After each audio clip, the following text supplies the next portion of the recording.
Hi YouTube, hello. That's all good. Let me get my share up.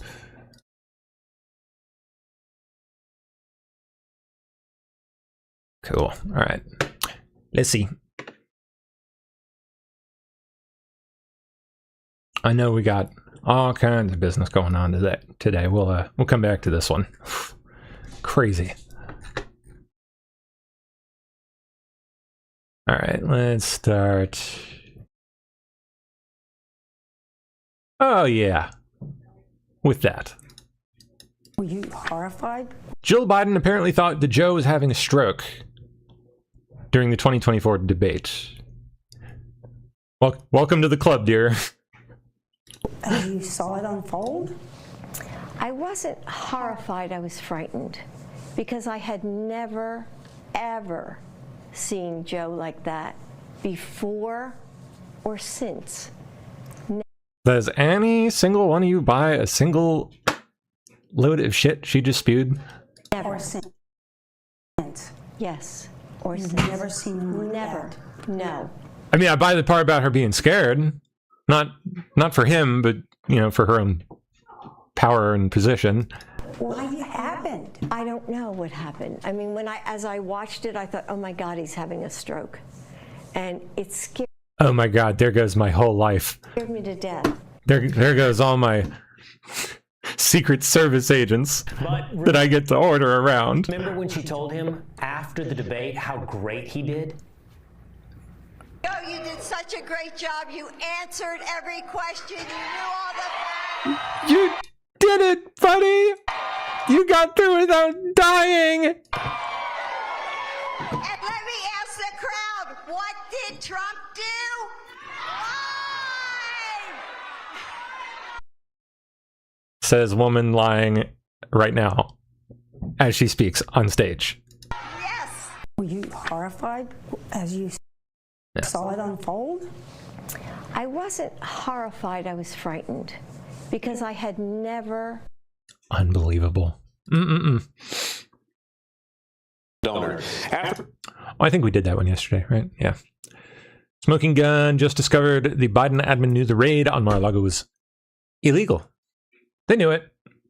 They apparently emailed about it, so.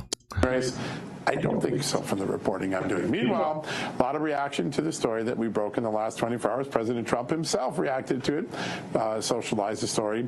But we now have a second piece of evidence that the Justice Department under Joe Biden knew that its raid on Mar-a-Lago was bad. Remember, A couple months ago, we told you that the FBI had memos saying that they did not believe they had probable cause to raid Mar-a-Lago, but they did it anyways. They went into the president's home looking for allegedly classified documents. Well, a couple days after that raid, one of Merrick Garland's top advisors, someone he personally brought in to make sure that they stayed ethical in their investigations of President Trump, wrote an email saying, I don't believe we had the right to go raid Mar-a-Lago. In fact, I've been worrying about it ever since I found out about it. Why?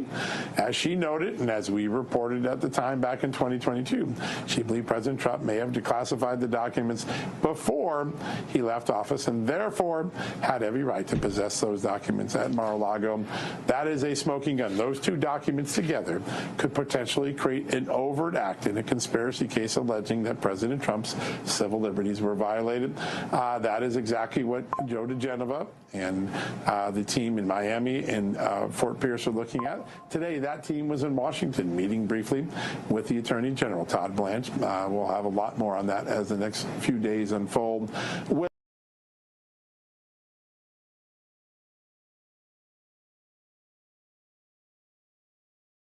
Okay. Sorry about that. Almost forgot my tea up in the microwave. All right, let's see. Need that caffeine.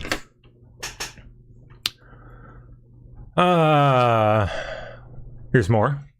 from my perspective, sir, the FBI was not only involved in the actions on January 6th from within. They had, I suspect, over 200 agents embedded within the crowd, including agents, or as they would call human assets, inside the Capitol dressed as Trump supporters before the doors were opened. Beyond that, the FBI had embedded themselves and infiltrated online chat groups and websites and social media accounts across the country with any group that was discussing objections to COVID oppression. And the FBI, you know, effectively infiltrated those groups. And when you track the text threads and the communications within those groups and find the origins of suggestions of potential violence or an active occupation of the Capitol on January 6th, you'll find that those messages were led by members of the groups that ended up to be the FBI agents that had infiltrated the group. So the FBI's involvement was deep, not just on J6, but on the days and weeks and months prior. And of course, the video that's just recently been released also showing the Capitol Police welcoming in people into the Capitol, not trying to keep them out as we were led to believe initially. Yep. Undermining this whole... The whole damn thing. Yeah, that's right, buddy. Oh my God, this is so crazy.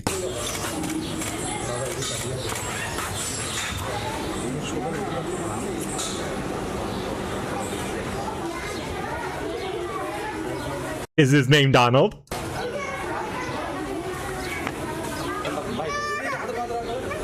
We're headed for a bull market. Literally.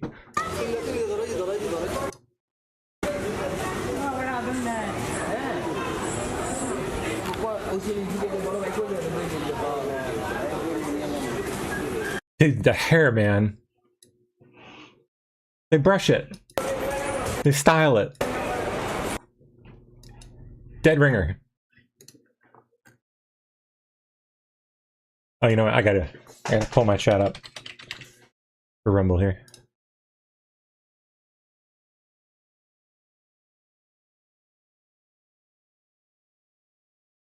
Okay, good. CNN is learning has launched a new. Oh yeah, this hag is getting investigated now. Hot. Justice Department. Fafo. CNN is learning has launched a new criminal investigation into one of Trump's. Hey, by the way, that thing literally was like headed for a bull market. I wasn't kidding. I mean, I was. It was a pun. I punned, but it was headed for the market. It was gonna go get sold and slaughtered, but no, they stepped in because of the social media attention and how widely loved the bull is. E. Jean Carroll. Now, E. Jean Carroll was the former magazine columnist who accused President Donald Trump of sexual assault. Ended up being that he was liable for sexual abuse. The source is telling CNN that the investigation now is focused on whether Carroll committed perjury during her 2 civil lawsuits against the president. Paula Reed is breaking the story, and she's out front. And Paula, what else are you learning about this? I mean, there was obviously a verdict here. That's right. And here, Aaron, this is the latest move by the Justice Department to take action against one of President Trump's long-standing foes. Our sources tell us that this investigation is focused on a 2022 deposition that Carroll gave, where she said that she had not received any outside funding. Now, her lawyers later told the judge that she had, in fact, received funding for legal fees and expenses from billionaire Reid Hoffman. The judge overseeing this case ultimately said there were no issues with her credibility and blocked Trump lawyers from... Yeah, no issues with her credibility. That's imagine being a judge and saying that. I mean, after watching the woman completely fall apart at the seams at every public appearance, like ever that she's ever made. From asking about this at trial. I don't even want to know what the courtroom was like. Dear God. Now, Carroll currently has multiple legal battles with Trump currently pending, including one before the Supreme Court. And notably, Aaron, the Supreme Court has deferred 12 times on a decision whether they want to take up that case. Now, over at the Justice Department, Acting Attorney General Todd Blanche, I am told, has recused from this case because he worked on one of the appeals. Oh, so he can't say shit. Related to the Carroll case. Now, I'm told he has not attended any meetings or been in any discussions about this investigation. The case is currently being handled out of the U.S. Attorney's Office in Chicago. Now, tonight, the Justice Department issued a statement saying, quote, "We can confirm that no U.S. Attorney's Office has declined to investigate any case relating to the subject matter of CNN's inquiry. We will not comment beyond that." Now, Carroll's team tonight declined to comment. Aaron? All right. Okay. Ooh, boo, boo, boo, boo, boo. Todd Blanche now. Of KKK. Oh, no, that's old. Never mind. I don't know how I tagged that. Accident. Eugene Carroll possibly facing consequences. We'll say. I don't know if she's facing prison, or did they say that? I don't know. For participating in a conspiracy to try and prevent Trump from running for president again. Open a criminal investigation into her. Committing perjury in her civil lawsuits against the president. Perjury.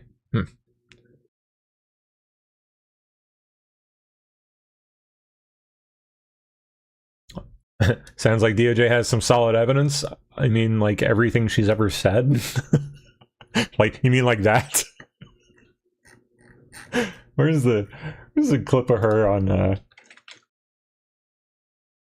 Mad Cow talking about like handing money out, making Rachel like ridiculously uncomfortable. Morning. And you've endorsed Donald Trump for president. That's not it. I have such great ideas for all the good I'm going to do with this money.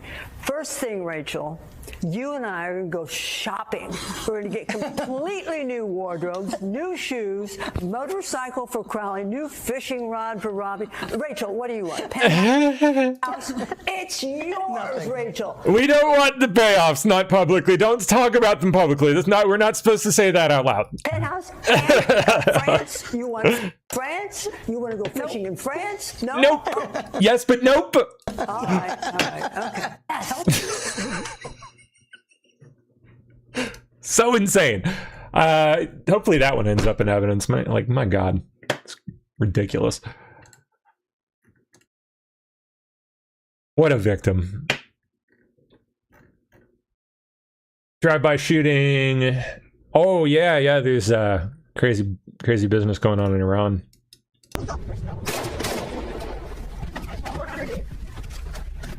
Now these are allegedly, no way of confirming, of course, but allegedly anti-regime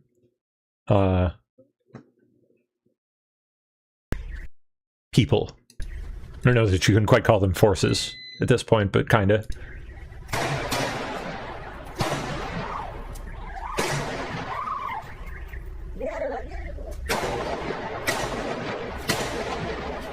Chasing down somebody with an AK.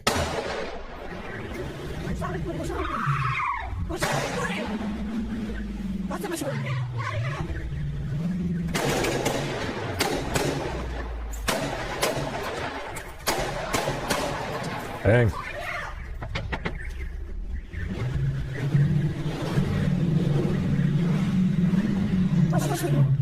Not telling if they got him or not. Well.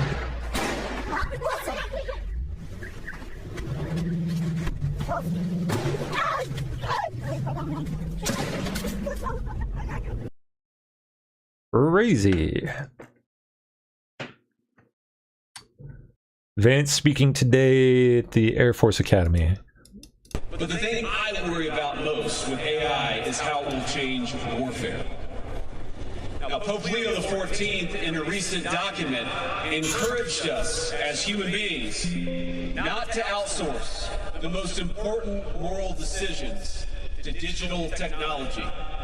And I want to endorse that sentiment and make it more specific to each and every one of you. AI will inevitably change warfare. And of course, as you've learned over the last 4 years, it already has. Oh, yeah. But one of the things that makes Americans unique, that makes you as warfighters unique, is that we wage war justly. But when I say that we, all of us, wage war justly, I mean fundamentally that you must do so. Because you are the ones who execute. You are the ones who lead on the battlefield. You are the ones who ensure that our lethality in war, which is amazing and necessary, it also coexists with our heart and with our conscience. It is an incredible burden to put on your shoulders, but it is one that we entrust to you with full confidence. And if the warfare of the future is to live up to the moral values of our ancestors, decisions over life and death must be made by humans and not machines.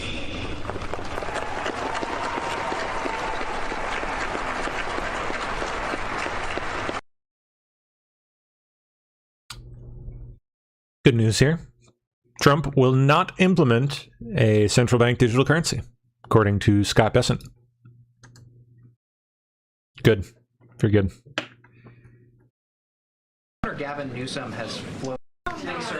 Governor Gavin Newsom has floated this idea of a 100% state tax on Californians who would receive money from President Trump's anti-weaponization fund. What? Your response to the governor's call? That is insane. There's no cure for stupid. Okay. He can't actually think that's going to work. Thank you all.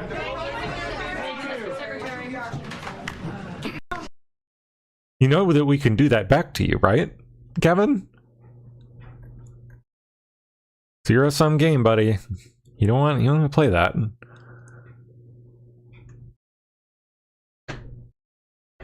Because the federal government will win. Promise you.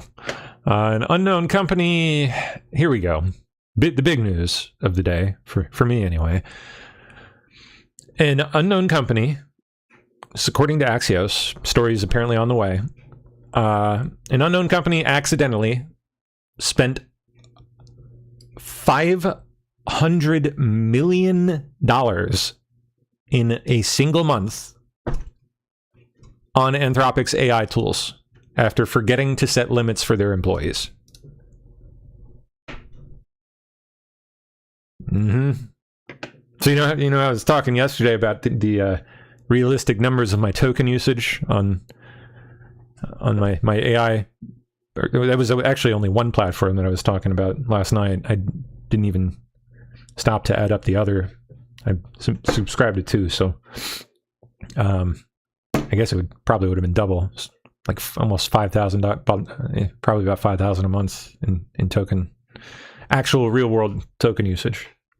Multiply that by, I mean, I don't even know how many, 10,000 employees, more.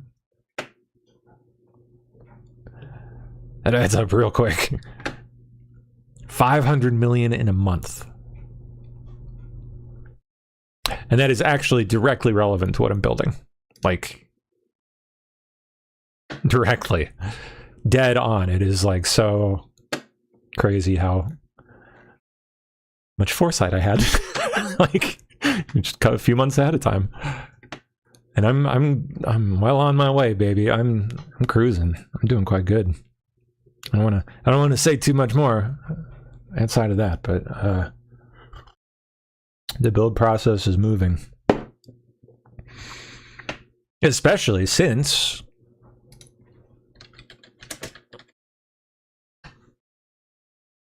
Anthropic released Opus 4.8 today.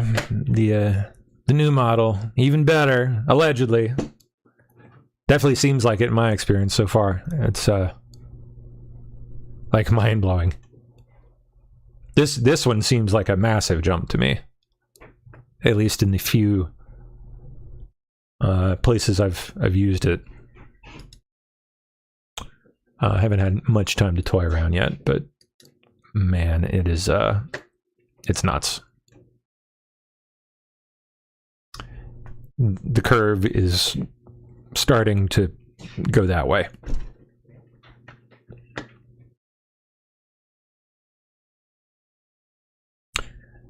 This is, keep in mind, like literally two weeks after they released the previous version.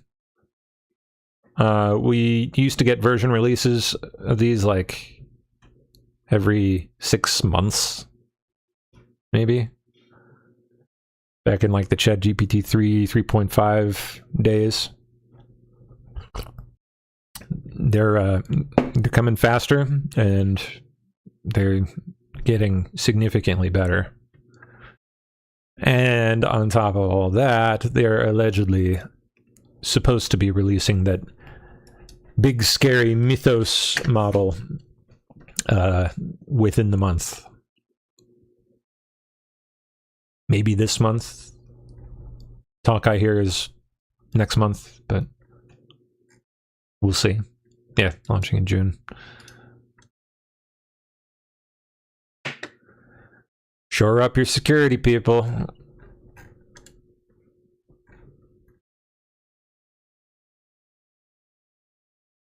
Oh, look what we saw today. A little baby deer. Mama jumped over the fence there and left the poor little thing behind.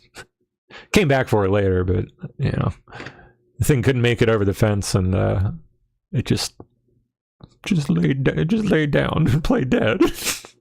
It was adorable. She named it Nugget. That thing was tiny too. It was like, it must have just the other day. It was tiny little thing. Adorable.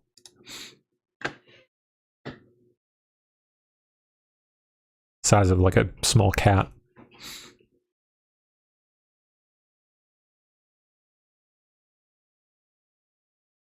Okay, let's see.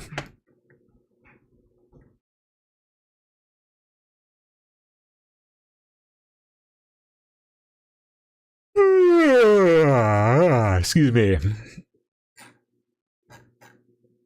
Okay, that ought to do. That's a solid pile. To the left of that, if you're looking at the camera, is the construction. How's MS Now doing this morning? Site where the East Wing used to be, but now we add to that a UFC fight with a giant stage and light. That's the lighting rig. Yeah, long planned. They're building for the fight. It's really nice what they've done to the grounds of the White House, isn't it? I mean, they made it very attractive. Okay. During President Trump's cabinet meeting yesterday, Homeland Security Secretary Markwayne Mullin. Sea fight. Federal Judge Carl Nichols. Sounds like they're not having a good day. Federal Judge Carl Nichols has denied the preliminary injunction in 3 suits seeking to block President Trump's March executive order requiring citizenship verification to register to vote. Excuse me. Executive order stays in effect for now. Hakeem Jeffries mocked for posting apparent face-tuned image of himself in a Knicks hat. Oh yeah, that's that he put filter on that. That's a filter, yo. Shit. Oh, come on now.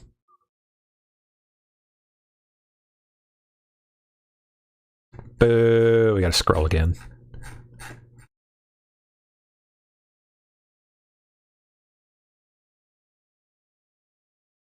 Okie dokie.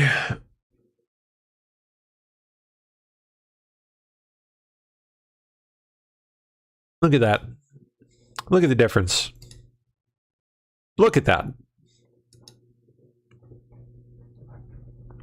What our lovely capital city used to be like for years and years and years. You wouldn't believe it, man. I'm telling you, like, it's gorgeous now. It is freaking stunning. It's like I remember it. Beautiful, gleaming white. Better than I ever remembered, honestly. Oh, look at that.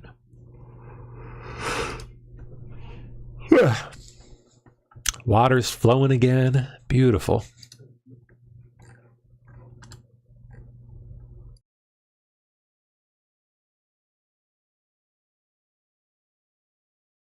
Yep.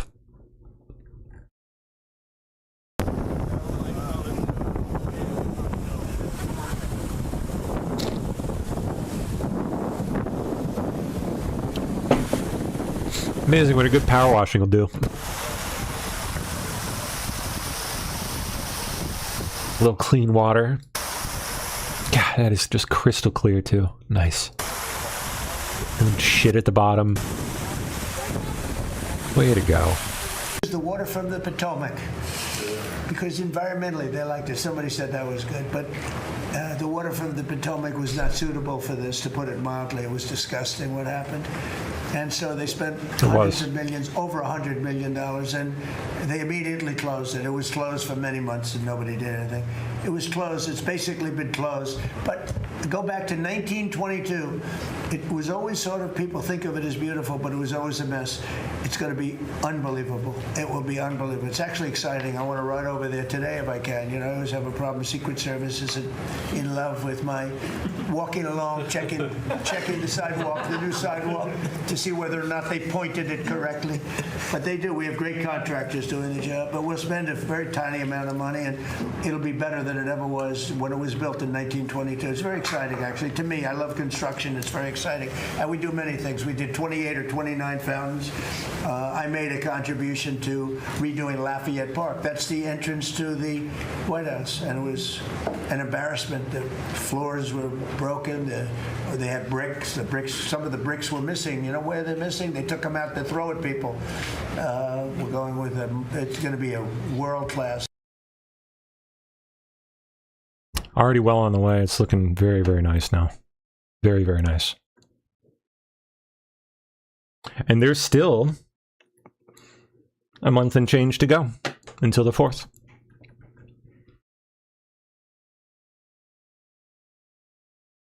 Okay, Trump says he's going to attend the Knicks NBA Finals game.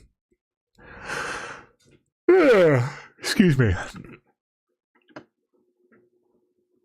Trump anti-fraud AAG Colin McDonald says 450 major fraud incidents have been busted in under 2 months. Fraud schemes that first week. So the scope and scale of this, pretty large? Yes, Dana, the scope of this is larger than ever. As Mr. Blanche there in that clip said, we are now putting the necessary resources behind the fraud crisis that we're facing in the country, and we're off to a great start. We're over 450 major fraud events at this point, just in the first 52 days of this fraud division, and we're just getting started.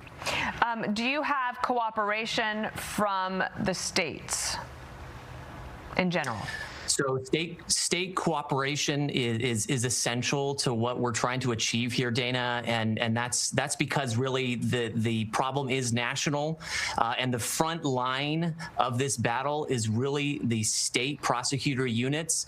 Some states are doing very well in that regard, and we have great cooperation from them. Other states can kick up their support for this and make sure that the resources that the federal government even puts into their prosecutorial programs, that those resources are being used to the maximum extent possible to make sure that as many fraudsters as possible are put behind bars for their conduct. Because this is getting more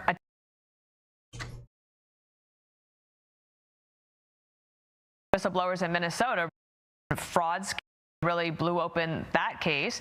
Are you hearing from more people across the country? Oh boy, I got it. Hold on.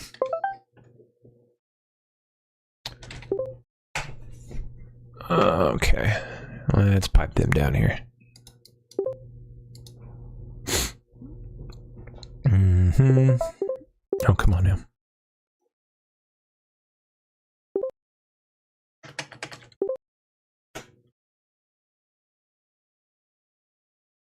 Okay. And the other one.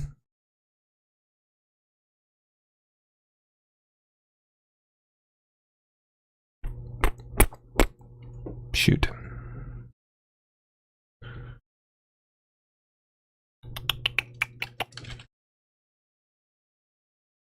We certainly are, and we encourage that. We, in fact, rely upon it. The people of America, they are our witnesses in these cases, and we need them to come forward, and many people have, and that will be a great boon to the work that we're trying to accomplish here. We encourage everyone to come forward. If you see something that's happening that is fraudulent, please tell us. We will be happy to receive any tips that we can get, and then we can feed that into our investigations. And when we actually have real people, live witnesses to speak with, that can turbocharge our investigations and make sure that we can bring justice to fraudsters across the country. There is obviously the whistleblowers in Minnesota really blew open that case. Are you hearing from more was allegedly in retaliation for the killing of a Guatemala just gave the green light to allow Trump's War Department to carry out cartel strikes inside their borders. Whoa.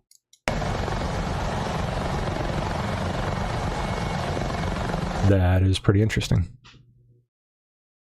Ecuador's already agreed to the same arrangement, and Honduras may be next. They want the cartels out. Good. Either that or we'll have to write about it with Iran. Axios claiming that the U.S. and Iran negotiators have reached a 60-day deal memorandum of understanding to extend the ceasefire and negotiate Iran's nuclear program, pending Trump's approval. Is very much intent. They want very much to make a deal. So far, they haven't gotten there. We're not satisfied with it, but we will be. We will be either that or we'll have to just finish the job. But their Navy is gone, as I've said 1,000 times. Their Navy is gone. Their Air Force is gone. Everything's gone, and they're negotiating on fumes. But we'll see what happens. Maybe we have to go back and finish it. Maybe we don't. Right now, I mean, you can speak to Steve Witkoff and Jared. They're doing a good job. But right now, I think it looks like they want to just make a deal. They want to. They have, I don't think they have a choice. They're just going back to the internet because they're getting clobbered. Their economy is in free fall. They have 250% inflation. Their money has no value. Their whole economic system is broken down. They thought they were going to outweight me. You know, we'll outweight him. He's got the midterms. I don't care about the midterms. Look what happened last night. That was the prelude to the midterms. People understand it. They know that, very simple, Iran cannot have a nuclear weapon. I'm doing that for the world. I'm not doing it just for us. And we've had great support from other nations, by the way. We don't need it.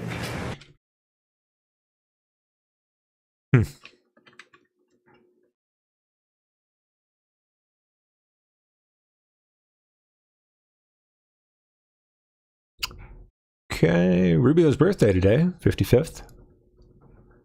White House confirms the U.S. will establish a health facility in Kenya to receive Americans exposed to Ebola. Secretary of State clearly trying to reassure Americans with that declaration. The White House confirming the U.S. is setting up a health facility in Kenya to take in Americans who have been exposed. An administration official describes the facility as state-of-the-art, adding that it would provide access to high-quality care for Americans who would need to quickly get out of the Democratic Republic of Congo to quarantine.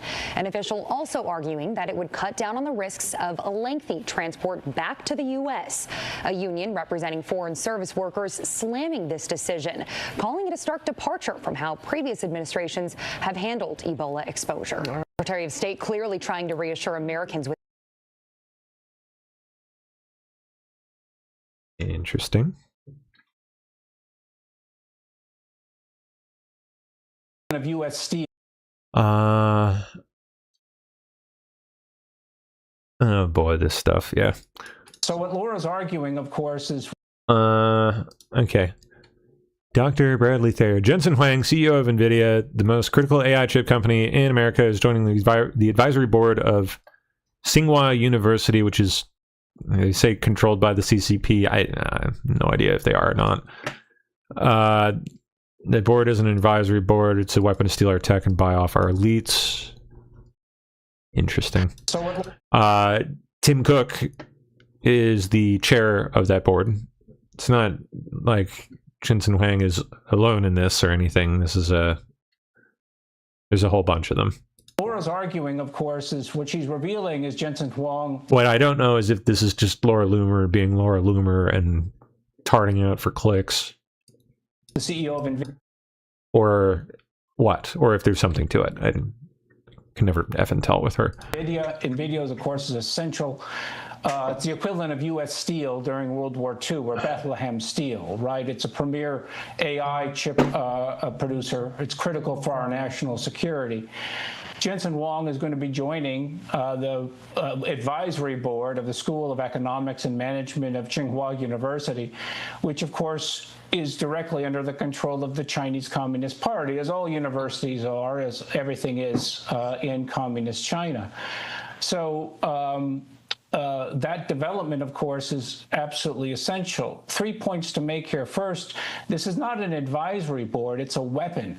It's a weapon deployed against us. It's an instrument to steal our technology, to influence and retard our innovation, and to promote the People's Republic of China's, and to sustain fundamentally the engagement policy, right, which is what has been so successful for the Chinese Communist Party, where they've been able to buy off our elites. Elon Musk, of course, Mark Zuckerberg, JP Morgan, Jamie Dimon, and Larry Fink. Of course, if you look at the advisory board of that of the School of Economics and Management, it reads like a who's who, really, of our financial community and of our technological community. Second, of course, this advisory board is going to play a role in talent cultivation for the Chinese Communist Party and feed their political warfare narrative, of course, which is so important. Third, we want to keep in mind that there is civil-military fusion. The PRC has civil-military fusion policy, as well as having passed many laws, most famously the National Security Law of 2017, which says that any entity is going to be a tool of Chinese intelligence. So any technology, any information is going to be used by and employed by the Chinese intelligence community as well as the military. So we need to think of this as a weapon, which is being used against us.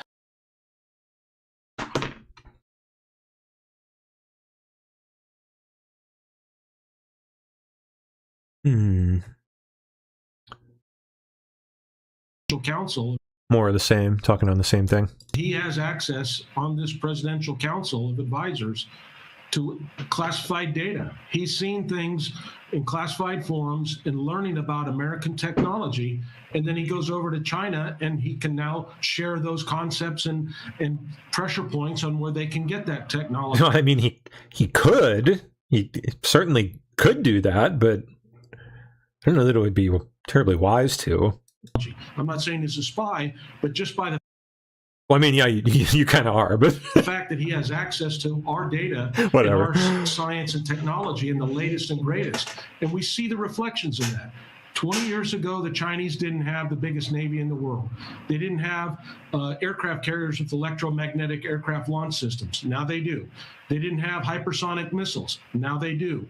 They didn't have a J-35 stealth fighter like our F-35. Now they do. I could go down a list of things that they have that they've acquired, and it comes from various sources. They're from their Ministry of State Security, their CIA, but it's also from these kind of engagement arrangements. He has access on this presidential council of advisors to classified data. He's seen things in classified forums and learning about American technology, and then he goes over to China and he can now share those concepts and pressure points on where they can get that technology. I'm not saying he's a spy, but just by the... Oh, I looped. Yeah.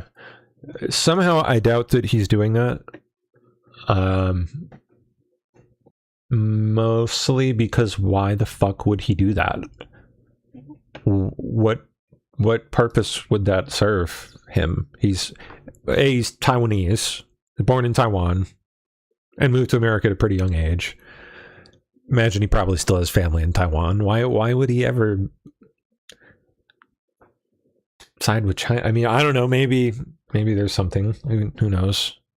Some possible reason why he would, but most people from Taiwan would not. And then second, like, why the fuck would he do? He's already in charge of like the biggest company in the world.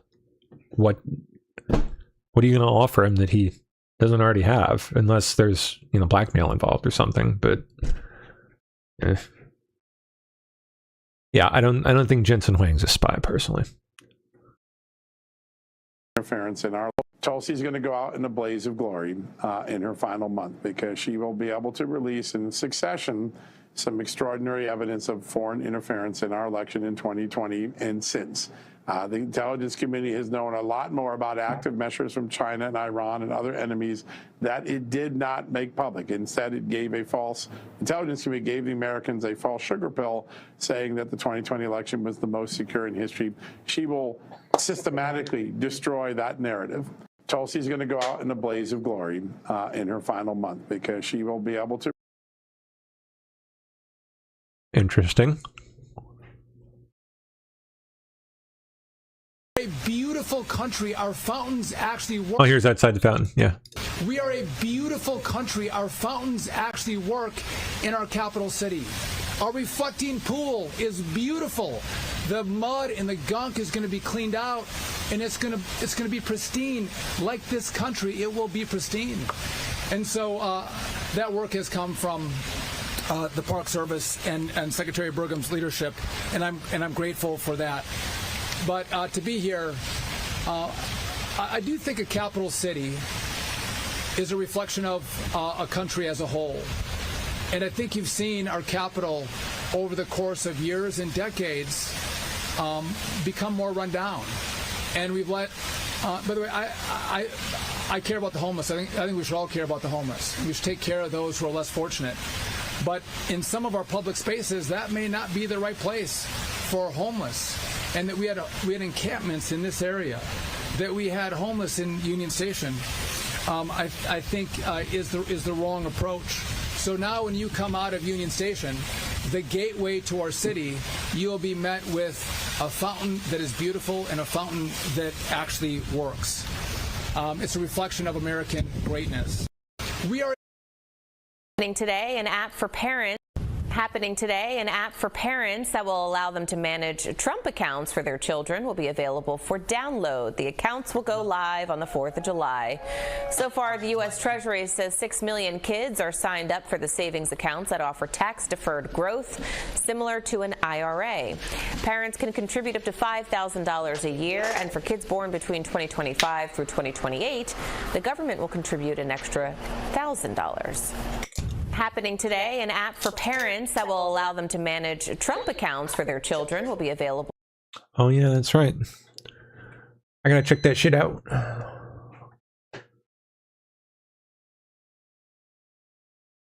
Trump accounts. J.D. Vance delivers a commencement address to the, I think we saw a clip from that, the Air Force Academy. Yeah, Air Force Academy.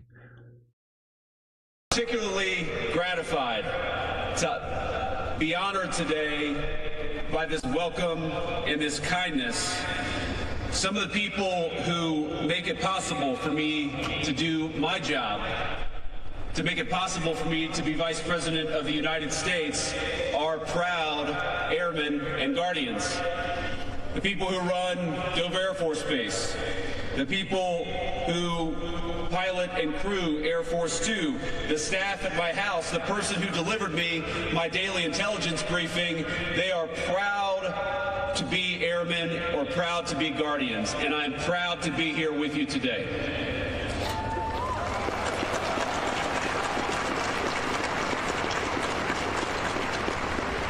Without fail, they are skilled and brilliant and professional and kind. the very best of us, just like you. And today we celebrate not just you, not just the completed journey, but importantly, we celebrate something far more important. That today you become commissioned officers and leaders of the great patriots that I interact with every single day. If they are the best of our nation, they are now under the charge of every single person who graduates from this great academy. You all should be proud, and I hope you are, proud of what you've accomplished, proud of what you've endured, but you should also be sobered by the extraordinary responsibility our nation now entrusts to you. Am I with this group and the service that you lead, that I'm hiring a member of this very class for a summer internship after graduation. Not bad.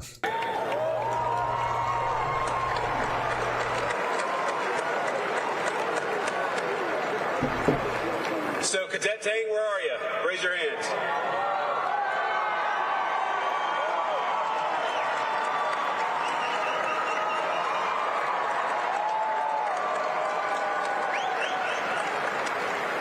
Consider this your very first meeting with the new boss. Congratulations. Don't screw it up. So impressed am I with this group and the Okay. I want to thank the families who are with us this morning. The young men and women we honor today deserve a tremendous amount of praise. But they know as well as I do that the seeds of many of their finest qualities were ultimately planted by all of you in the bleachers. And to our new officers, my second piece of advice is to show a spirit of gratitude above all to the people who made you who you are.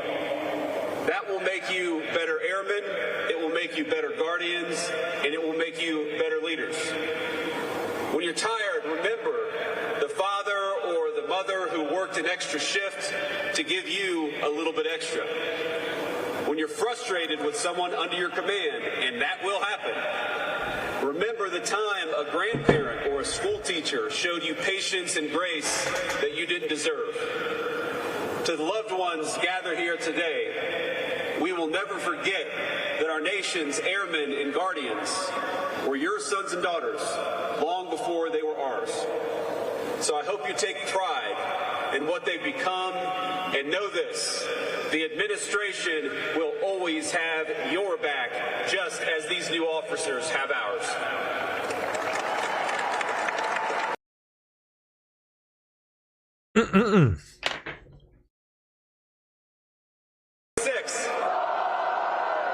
You have never passed class of 2026. You have never passed up an opportunity to prove your gumption to the world. All of you learned how to drop everything and get to inspection-ready condition in exactly 5 minutes and 23 seconds. But beneath all the crazy stories and experiences, something serious and profound happened on this campus over the last 4 years. Over that time, this institution has been preparing you to inherit one of the greatest military traditions in the world. And that's not an exaggeration. This academy has a long and storied history. It inculcates some of the finest and most timeless values of our armed services: integrity, service, excellence. And you are the latest generation to join the proud, unbroken lineage.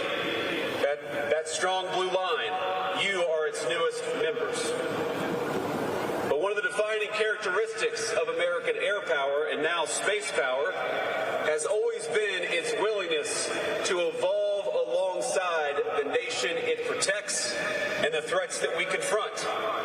You pay homage to the great tradition, but you also innovate for the future. There's a phrase in the military, and I've heard it a lot, which which is no plan survives first contact with the enemy. You've probably heard it so many times by now that it barely registers. I heard it a lot when I was in the Marine Corps, but I've heard it more in the last 18 months, and it's taken on new meaning.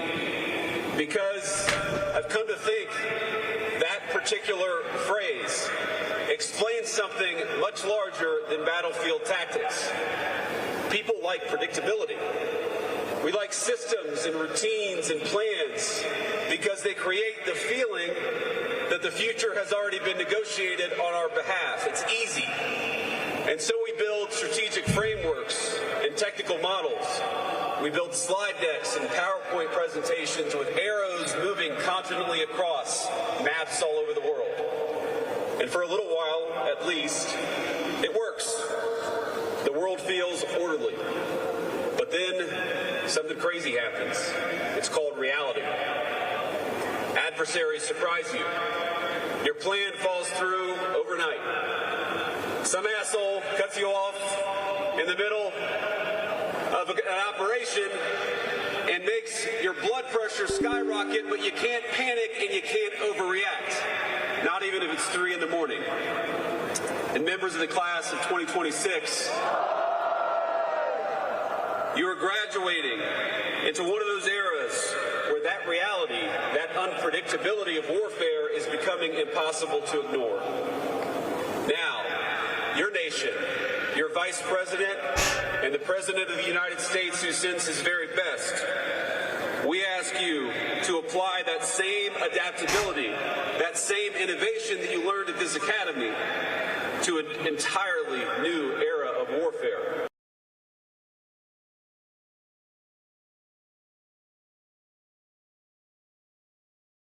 All right. I'll tell you, the skills that you learned over the last 4 years. It's just gonna be more of the same.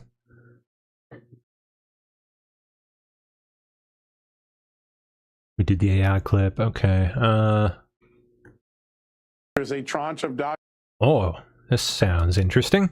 I think there's a tranche of documents that Tulsi Gabbard needs from OMB. If you're listening, Russ Vogt, pay attention to this. This is important. There is concern that Ukraine was involved in a 2024 scheme to take a large federal grant that was given to Ukraine and launder it back to the Biden 2024 campaign. We're not talking about Hunter Biden grift in 2014. We're talking contemporaneously in 2024. The evidence of whether that occurred or not sits in OMB's files because OMB is currently running the U.S. Agency for International Development. If she can get those documents, she could make a criminal referral to the FBI. Thus far, she doesn't have those documents, so I hope Russ Vogt jumps into action pretty quickly. I think... Oh, he will. Federal auditors uncovered $198 million in improper payments, pointing to gaps in how states track and manage expenditures. You don't say. Made in just Almost like it's by design. 4 states, $410 million incorrectly billed. And examining this really depends on each state's ability to organize and analyze its own spending. That's why HHS is now deploying AI tools to double check that oversight and try to root out any possible fraud, Bill. Okay, more to come on that, I think, right? Yeah, Runs for sure. far and deep. Alexandria Hoff, thank you in Washington. Sure. And former First Lady Jill Biden with a shocking... Made in prison that was then the Trump-appointed judge that sent me to prison that was then reversed by the Supreme Court. He came in big this morning, did he not, sir?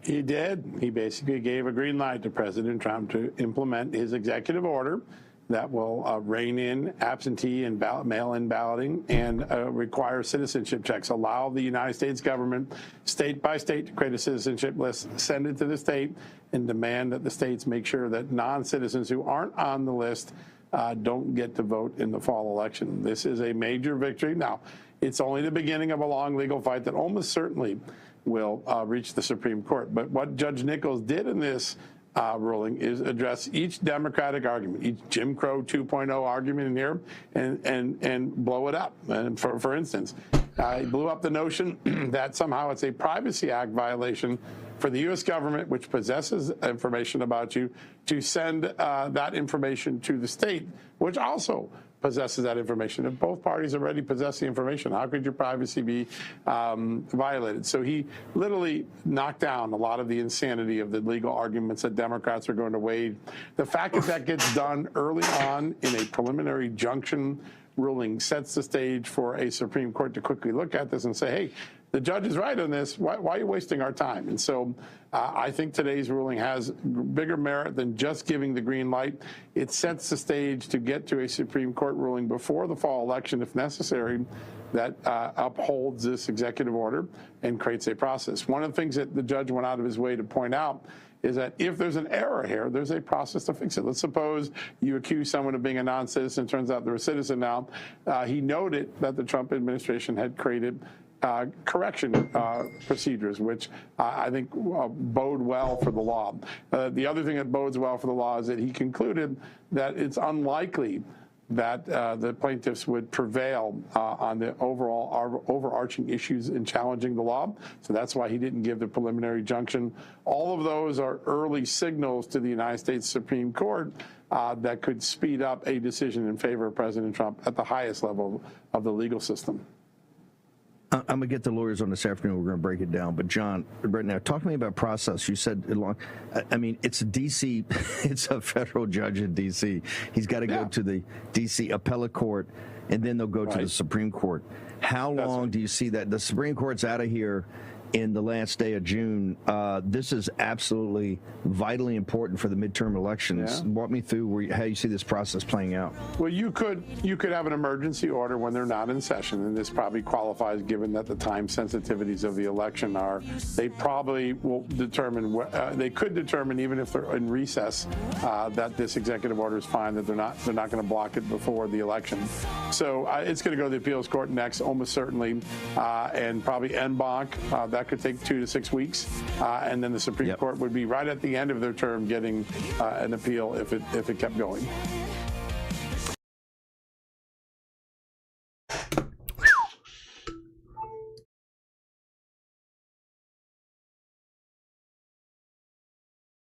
That one. Wow, this is nuts. Investigations. North Carolina autism spending. Carolina state auditor is taking a proactive approach to all of this. A legislative memo from this month shows Medicaid spending for applied behavior analysis, known as ABA therapy, at $122 million in 2021, $544 million in 2025, and is projected to surpass $1 billion next year. That's just North Carolina. The report notes that the use of this therapy, quote, far outpaces increases in autism spectrum disorder diagnosis, and that it's unlikely this level of growth can be explained by increased access alone. An ongoing federal audit released recently examined 4 states, Indiana, Colorado, Maine, and Wisconsin, and found potential payment errors for autism services in 100% of the sampled claims.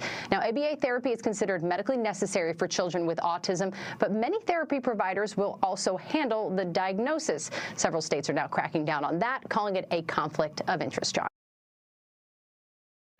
Whole thing's a fucking sham, man. Crazy. Okay.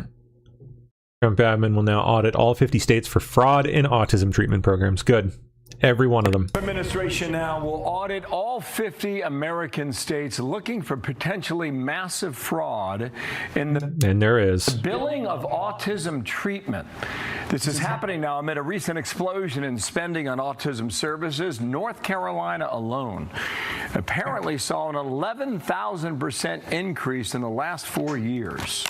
Why was that? Good question for Alexandria Hoff, live in D.C. Alex, hello. Good morning.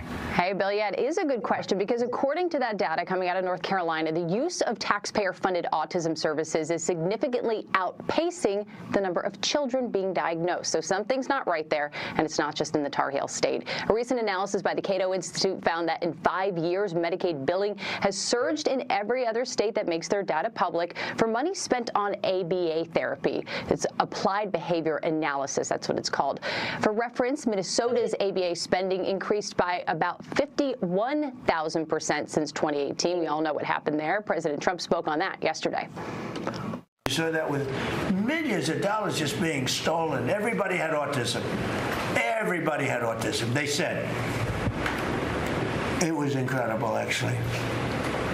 And I've just seen I see what they're doing. You haven't seen anything yet. You know, it's not necessarily malice everywhere. That hasn't been proven yet. ABA therapy is considered a critical resource for children diagnosed with autism, but given its complicated billing structure, incentive to overbill, an influx of private equity-backed providers into that space, it's really being looked at like a gold rush. Audits so far by HHS's Office of Inspector General has uncovered $198 million in improper payments made in just 4 states, $410 million incorrectly billed, and examining this really depends on each state's ability to organize and analyze its own spending. That's why HHS is now deploying AI tools to double-check that oversight and try to root out any possible fraud, Bill. Okay.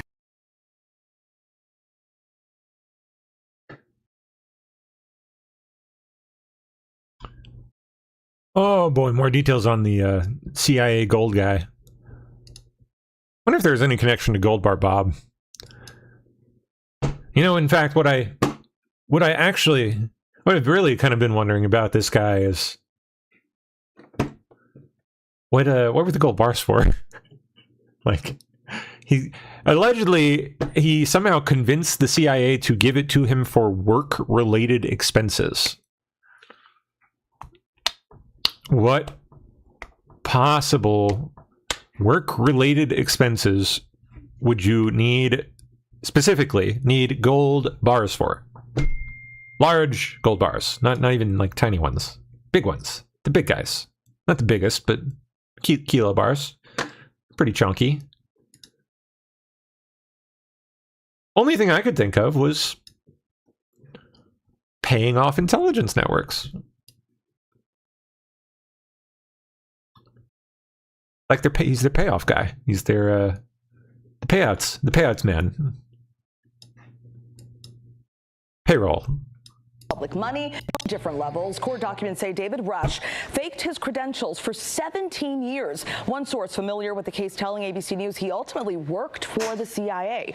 Prosecutors argue Rush obtained a fraudulently inflated salary and fraudulently obtained military leave. Now, in November of last year, he allegedly made several inquiries asking for significant amounts of foreign currency and tens of millions of dollars in gold bars for work-related expenses. During the investigation, the FBI says they found more than 300 gold bars at his home, weighing nearly 700 pounds and were worth around $40 million. They also reportedly found around $2 million in cash and 35 luxury watches. But allegedly, there is more gold that is unaccounted for this morning. The alleged web of... Oh, it's almost like he gave it to people for something. Lies started back in 2009 when court documents say Rush lied about his resume, saying he attended Clemson University when he did not, and falsely claimed he was a Navy pilot. Rush is now facing a charge of theft of public money and has not yet entered a plea. He has a hearing scheduled for tomorrow, but both sides have requested a continuance for June 5th. Michael. I really wonder about this one, dude. I do. Something's going on with this. I would not be too shocked to find out it does trace back to Gold Bar Bob somehow.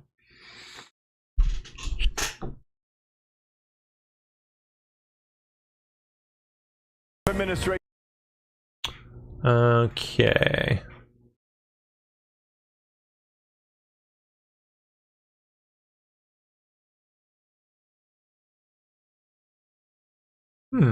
That's interesting. Dates back to the 50s, but kind of similar. Mr. Benz here says, I'm reminded of the rather curious CIA file in the JFK files last March where a volunteer CIA informant with a clearance ran a private gun company, but the CIA made a sizable profit on his gun sales. How did that work?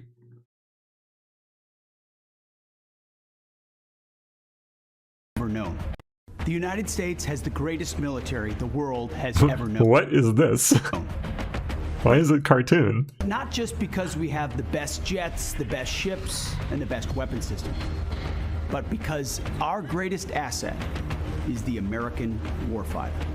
For too long, Washington has not done enough for the Americans who make our military the most lethal fighting force in history. Under President Trump, that changes right now. This budget is about our people. Because let's be honest about the reality on the ground.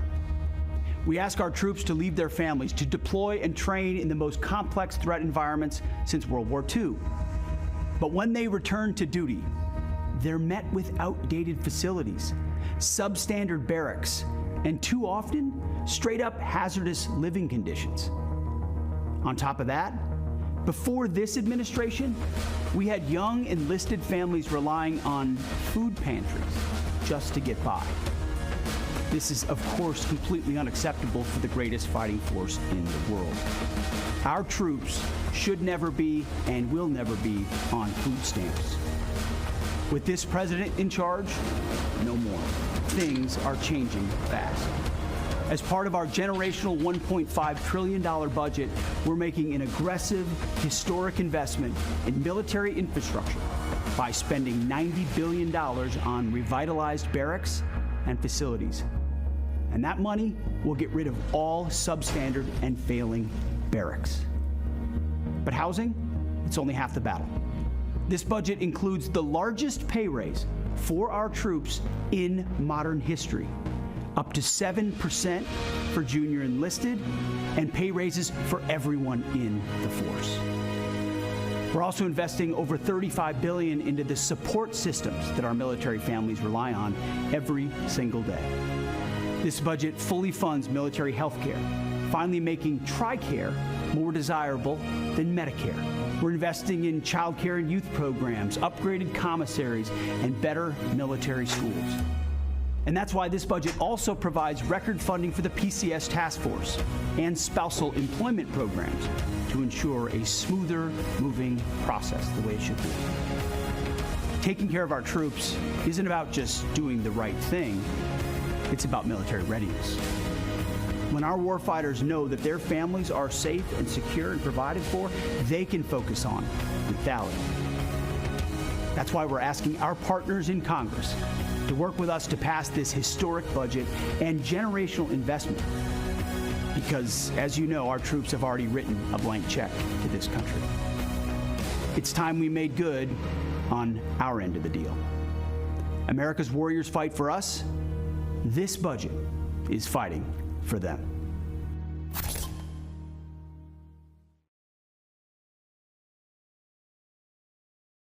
USS Constitution departed the Charlestown Navy Yard and fired a salute toward Fort Independence at Castle Island. Awesome. Freaking cool. One of the oldest boats afloat.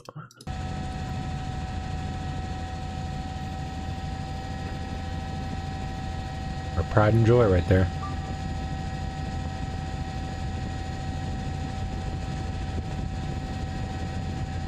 That is so cool. It's amazing.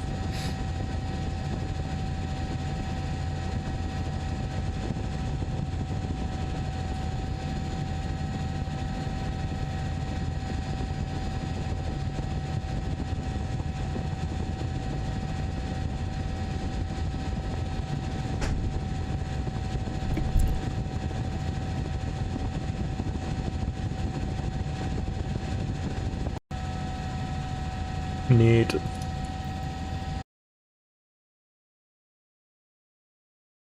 Does it have a Twitter page?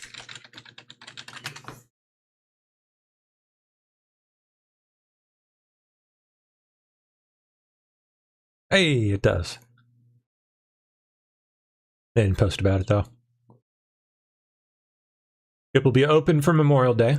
Where at? Bring it to DC, damn it.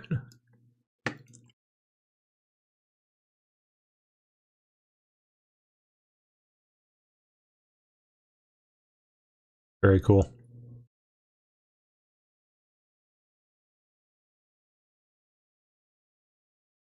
Okay, what's next? Besant. Good afternoon, everyone. Good afternoon. Good. I'd like to say it's a pleasure to be here today. This is my warm-up for my Senate and House hearings next week, so I don't want anyone yelling, reclaim my time. So let's start out with Trump accounts. Trump accounts, I believe, are the most important benefit for young people since the GI Bill. Today, they Okay. several red lines, and Iran has to turn over their highly enriched uranium. They cannot pursue a nuclear weapon, and the Strait of Hormuz, back to your question on energy, has to free transit. Navigation of the seas has to be free and open as it was before. So he's not going to take a bad deal. He's going to make a great deal for the American people. So Peter, he has several red. Your signature next to President Trump's face on a $250 bill. That's right. It's supposed to be a thing. Again, as Treasury Secretary, I have two mandates for U.S. currency. At present, no living person can be on U.S. currency, and the currency must say, "In God we trust." So right now there is proposed legislation in front of the House, in front of the Senate, to change the first requirement so that a living person, Donald J. Trump, could be on a $250 bill. So it's all in the hands of the, it's all up on Capitol Hill. So at Treasury, we prepare things in advance, so we have prepared in advance that if the legislation is passed, but we will stick to the law. Until we see your signature next. Oman will behave just like everybody else, or we will have to blow them up. Are you guys back there in the West Wing making plans for a new war with Oman? Again, I think the president wanted to punctuate freedom of navigation in the Strait. I had a call with the Omani ambassador this morning, and he assured me that there were no plans for tolling the Strait. As he said, our countries have had 200 years of good relations. He wants to have another 200 more. And I told him that this was a non-starter, and he did not want to risk either the Omani individuals or Omani financial institutions getting sanctioned. Oman.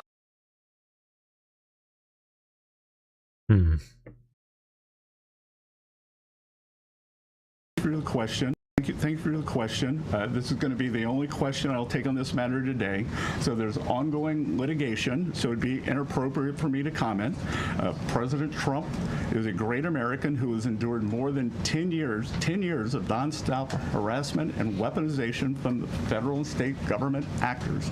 A bad actor at the IRS leaked more than 400,000 tax returns, including the Trump family, all the employees, and that's how we got here now. No American should be targeted for political reasons, and every citizen deserves fair treatment, full protection of the law. The Department of Justice represented Treasury and the IRS in this matter, and I'm going to have to refer any questions to Acting Attorney General Todd Blanche. So, thank you for the question. This is going to be the only will hinge on the economy. What did you think about President Trump's comments in the cabinet meeting yesterday saying he didn't care about the midterms? So you're calling President Trump a statesman? You're saying that he is taking a statesman-like position, that he has a core belief, and he believes that the most important thing is for Iran never to have a nuclear weapon. So I believe both things can be true. That we can do well in the midterms, that we perhaps have the makings of a deal here, and I believe that, and look, the economy, that it is challenging now, but unemployment is still low, tax refunds were high, and consumer spending is still quite high. So in my private business over the years, I always looked at what were consumers doing, not what they were saying. And I'm in constant contact with the banks, and every income quintile is still doing well. That there is a tentative deal that has been agreed for a 60-day extension of the ceasefire and then a continuation of nuclear talks? Again, it's always a mistake to get out ahead of the president, so it is all going to be the president's decision. I think that we can see that the president very clearly stated his three: the open the strait, highly enriched uranium, no nuclear program. So those things are a temporary deal right now, sir. Are those three aspects that you just outlined part of the temporary deal that has been agreed? That if there can be no deal without those, why would there be a deal without those? Mr. Secretary, thanks so much for taking this. That there is a tentative deal that has been agreed for a 60-day extension of the ceasefire and then a continuation of nuclear talks. Currency, a lot of our viewers. The CBDC question. Here we go. Digital currency. A lot of our viewers are increasingly worried that digital currency could one day be used to track people's spending or limit personal freedom. What's your philosophy on that, and what safeguards is the Treasury and this administration putting in place to make sure new digital payment systems protect Americans' privacy and freedoms in the future? Well, so this administration has been very clear. There will be no central bank digital currency, which I think would be the first step toward tracking. So we have taken that off the table. We passed stablecoin legislation, with bipartisan, and the Clarity Act is now up on the Hill, and I think it has bipartisan support. And the most important thing we can do is to make digital assets come into the United States, make the U.S. the home. Our regulation, our best practices are what will ensure good standards for these. When you look at digital assets, all the nonsense that happens, all the things you read about, that's because it's the wild, wild west offshore, so we got to bring it on shore. So I would encourage the House and the Senate to get clarity done. Jack? Investigation, how close are you guys finding out? Investigation into the funders of Antifa. On that investigation, how close are you guys finding out who's funding it? It is ongoing. We made substantial progress, and I think in the weeks and months ahead, we're going to have a lot to report. One thing that did go underreported that I would point out to all of you is the IRS is now giving guidance on the Form 990, which nonprofits they have to file, and we are going to encourage or demand that nonprofits know their grant recipients. So if a grant recipient... On that investigation, how close are you guys finding out who's funding it? Several times the photographer zoomed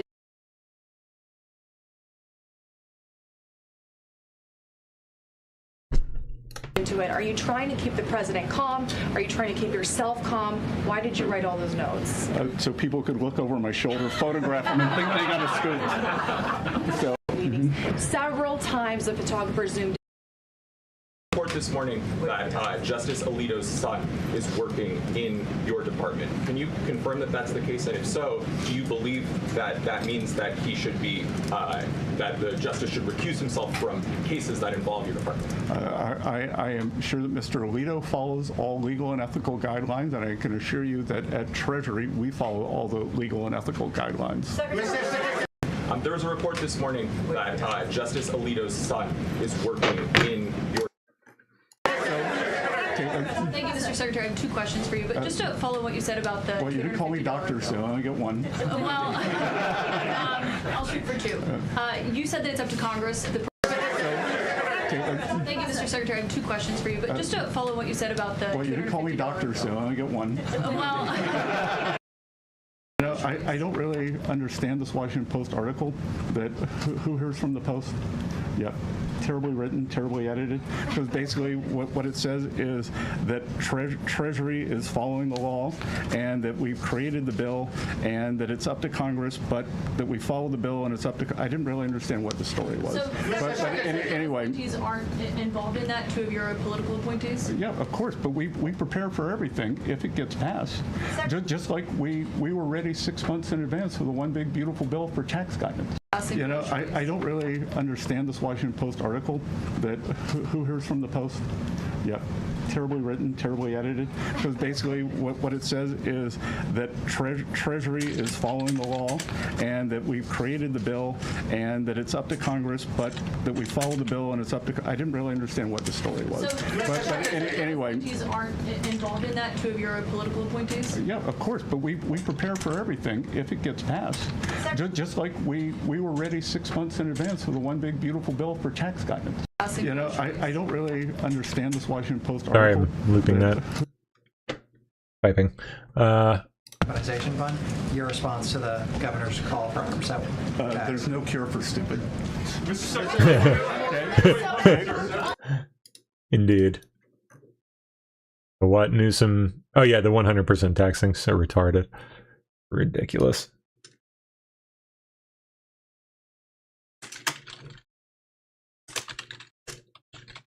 One moment.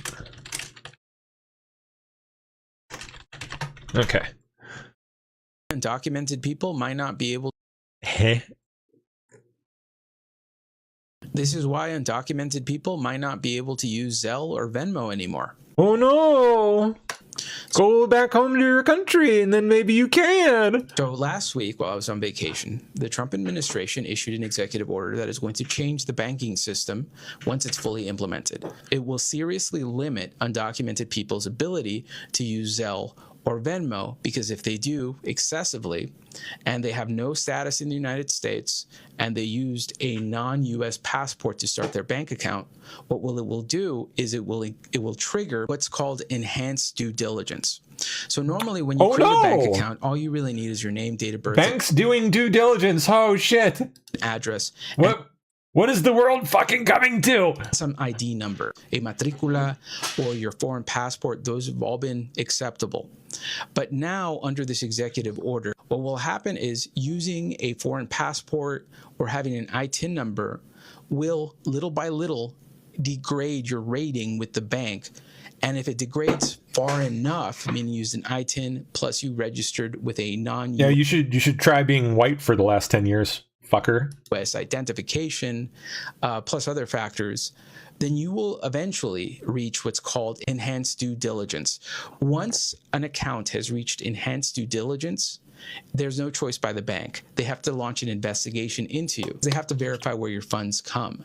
One of the things that they will look at that will also get you to enhanced due diligence, apart from your foreign passport that you used to create the bank, and an ITIN, is you're receiving repeated payments from peer-to-peer platforms such as Zelle or Venmo, because undocumented people receive money that way.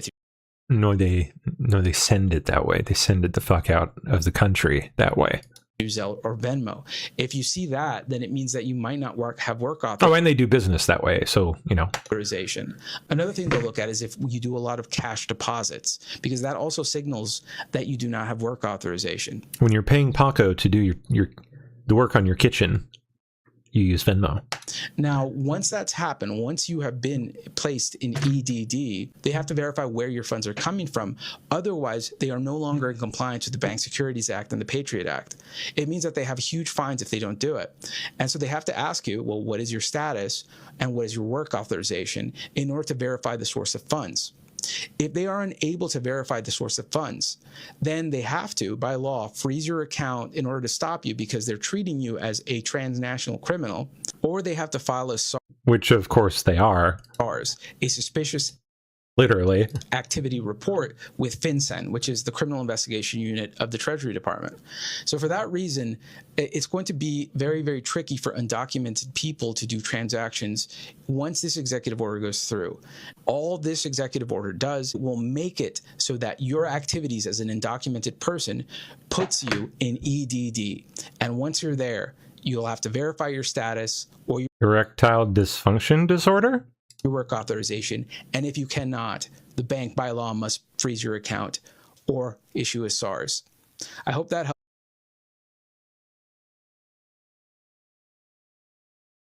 SARS? Like, that doesn't sound too good. Putin warns AI could displace entire professions and reshape labor market. The labor market is being restructured it is quite possible that millions of people will lose their jobs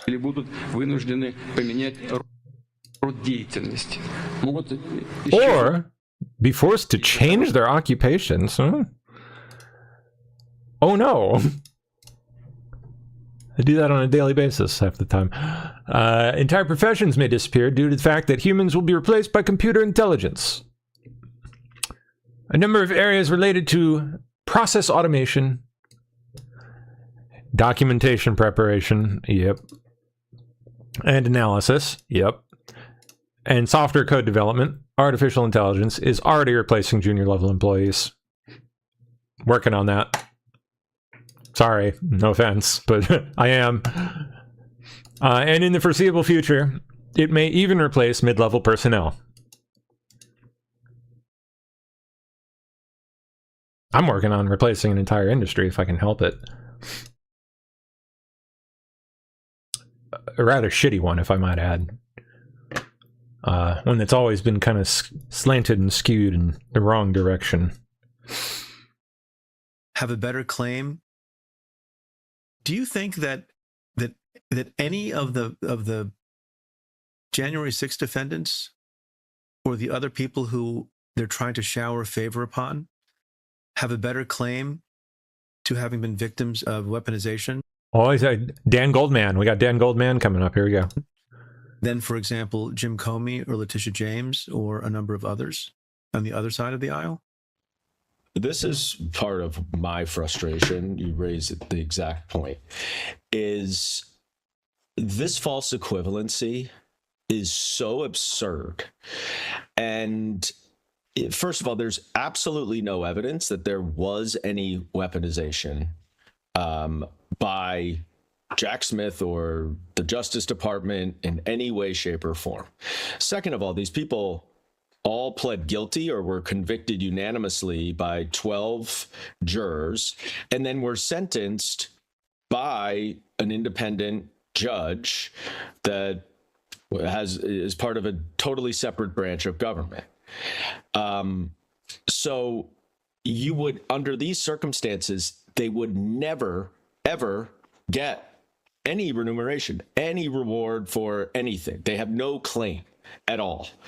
And so there are so many layers to this, but the idea that there was weaponization under the Biden administration, so therefore we're justified in weaponizing our government, is first of all false.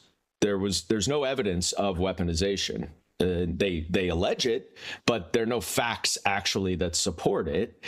And that is confirmed by the fact that the president's son was charged by the Department of Justice.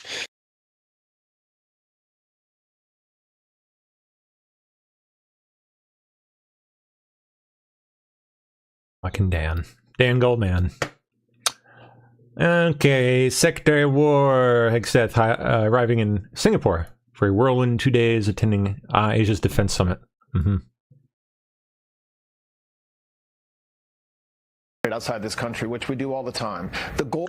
AG Todd Blanche reveals the Trump admin will get Castro onto U.S. soil. He's getting Maduro'd.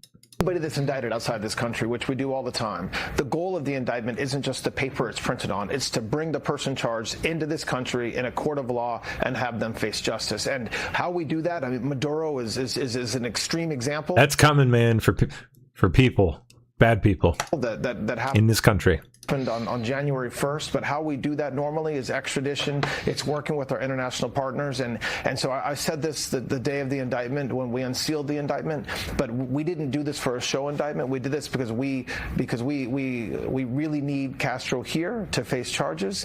He was indicted again by a grand jury in Miami, and that's where he should be tried, and we're going to do everything we can to get him here. For Mr. Castro, like any... Oh my God, I so called it. I fucking called it. I called this months ago. Sorry, not this. I called this shit dead the fuck on. Months ago, when it was first announced. I told everyone, I fucking warned everyone, all that alien shit was a charade. And they were fucking with you.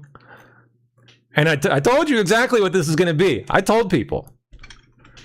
Aliens.gov now redirects to a page on the official White House website stating, for 60 years, the U.S. government has kept a closely guarded secret. They walk among us. They walk among us. They walk among us. Who, you ask? Aliens? Aliens? Yeah, illegal. Illegal aliens. I fucking told you. Called it. The whole thing was a joke about illegal aliens. Months long. With people getting distracted with retarded videos of seals swimming through water being passed off as aliens and UFOs flying through the sky. Yeah, I saw that one the other day. That's, in fact, let me pull that up.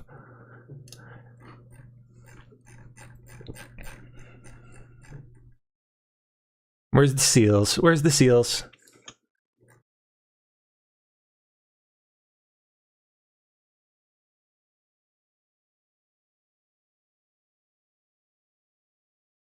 Oh, and then there's this one. Oh my goodness gracious. Are you shitting me? Like,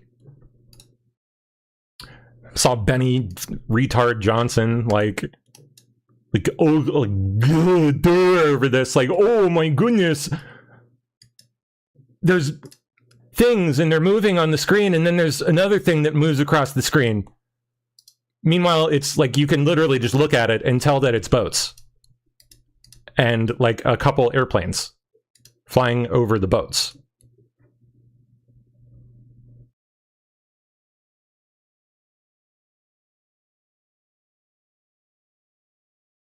All right, where's the seals?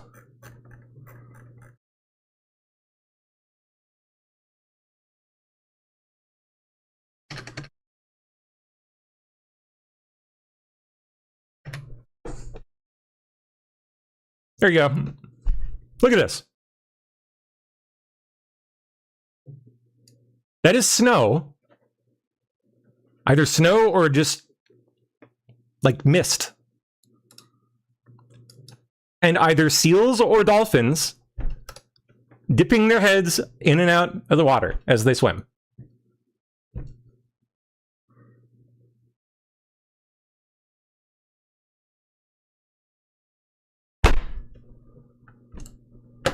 Blows my mind, man. People just months on end with this shit.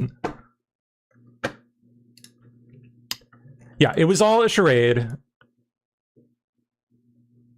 and a pun on illegal aliens. Tried to tell you, man. Tried to tell people. Ultimate trolls.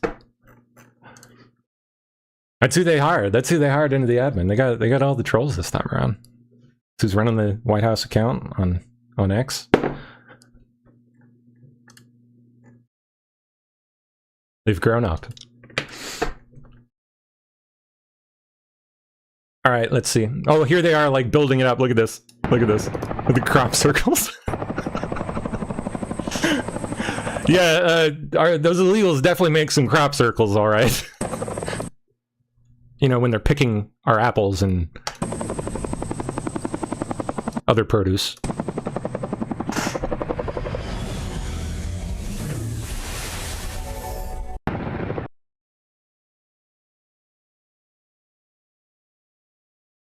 Well, there you go. Aliens.gov was literally about Mexicans. This week on Straight to the Point, new and exclusive reporting about directed energy attacks and the sudden departure of the nation's top intelligence official, the Director of National Intelligence, Tulsi Gabbard. Hopefully, maybe the White House has like actually got a legitimately good reason behind this to get people to like snap the fuck out of it and stop believing every retard fuck thing you see on the internet. Maybe it'll teach people a lesson. We sat down with the head of investigations for Judicial Watch, which is now suing multiple government agencies for records about these attacks on U.S. government personnel and civilians, as well as the reported purchase of one of these weapons by Homeland Security Investigations and the Defense Department. The resignation of DNI Gabbard could impact the lawsuit and accelerate the public release of records previously withheld by the U.S. government. So let's get straight to the point. So is this one on? More directed energy, COVID-19 info. Lawsuit in February against multiple government agencies. Why is Judicial Watch suing the government now? Well, we filed the request. Oh, cool. It's Chris Farrell. Very nice. He's a nice guy. February 2026, and there's a statutory length of time where the government has to respond. Very bright guy, too. They exceeded that. They didn't respond substantively. And so at a certain point, our only remedy is to go into a federal court and then get a judge involved and compel the agency to produce records in accordance with the law. As a seasoned investigator, you've been doing this for decades. What does the stonewalling by these government agencies tell you? Stonewalling is either embarrassment or an outright cover-up, in the sense that either they're very hesitant to tell the truth or they want to tell the truth slowly. They want to sort of dribble out the information, or there's something that they really are not interested in releasing. And it's not necessarily a legitimate desire to withhold information, like if it's classified. This is normally something that they want to withhold because it makes the government look bad. In the case of directed energy attacks or Havana syndrome, anomalous health incidents, do you think one of the factors is that U.S. government personnel, civilians, have been badly treated? My interpretation of this is that there's guilty knowledge. And what I mean by that is there are certain officials who had an awareness of this technology, of the weapons, of how it's implemented or used, that they got reporting that people were either hurt or in danger or injured in some way, and that they either failed to act when they should have, or they didn't make corrections or provide defensive countermeasures that would have either mitigated or solved the problem. And so since there's this guilty knowledge, they're very embarrassed because, well, when did you know, and what did you know, and why didn't you act, or why did you put people back in the same position where they could have been harmed? And the government is not too thrilled about answering those questions. Mm-hmm. Let's go back to February of this year. Judicial Watch decided to file these Freedom of Information Act requests. They were very aggressive requests. What was the catalyst? Well, in large part, your reporting, to be very frank, but also we've been watching this now for some time, literally years, and directed energy weapons are, I think, of great public interest. Certainly if they're being used against U.S. government employees, whether they're State Department or military or other people. And then there was this disturbing development, really, of it not being just a Havana or a foreign situation, but that it was happening domestically, that there was some other instance where it seems people were subjected to that kind of a weapon or that type of technology. And so the public has a right to know. And so we're going to try to uncover that. I have the lawsuit right here. As you mentioned, it's the Justice Department, the Central Intelligence Agency, Department of Defense or Department of War, the Office of the Director of National Intelligence, the top intelligence official, as well as Homeland Security. You request some very specific records from the FBI. What are you looking for? The FBI, because of their mission, essentially as our national counterintelligence agency, had to do with their collection of information and reporting on foreign capabilities, sort of a counter-espionage, counterintelligence view towards, well, who has these things and how would they be used and how would we be targeted? It's the defensive intelligence aspects of this FBI's mission. And then also these very well-documented attacks here in the United States. We've talked to a number of individuals who say they were hit right here in the Washington, D.C. area. Right. And so this is obviously under the purview of the FBI. They either, well, they should have, and if they haven't, they need to explain why, investigated these situations, these circumstances, to find out who's doing it, how, what the targeting is. There's just all your basic interrogatives, right? Who, what, when, where, how, and why. We need to understand what was going on. The FBI may not want to tell us all those things, but certainly there's some information they have that should be reported. With the CIA, you've got some specific requests. What are you looking for? Right, so there it's the CIA's mission of doing foreign intelligence collection. So they would be looking at foreign entities, whether they're governments or non-state actors, who would have these type of weapons and who's developing, using them, selling them. It would be the intelligence collection aspect of the issue. Are you also looking for real-time reporting or operational reports about attacks on CIA personnel, for example? Interesting. Exactly. So if there's a, given any CIA station overseas, if they have an incident or if they have knowledge of the implementation or the use of one of these weapons or the technology. What was it? When, where, how? Again, back to the basic interrogatives. What was going on and how have you reported it and when? Have they known about this for years, months, days? What's the current assessment? What's the current situation? And this would also show who in the CIA leadership had knowledge of these directed energy attacks and how did they respond? Did they try and cover it up? Yeah. Or did they try and take actions to limit it in the future? Right. So if you consider this an attack, which I think is legitimate to say that, what was done to reverse it, to counter it? What was done to take care of the people that came under attack? Did you turn around and put people right back in the same situation? I mean, that's whether it's the same building or the same apartment or the same circumstance. And that's one of the allegations that we have heard from survivors of these incidents, that CIA, different agencies put America. We'll keep moving. It keeps going for like another 10 minutes or so, but interesting. Where were we here? Oh, that's the top of the pile. Well, back on the UFO thing, I got to show you guys this one too. This one's hilarious.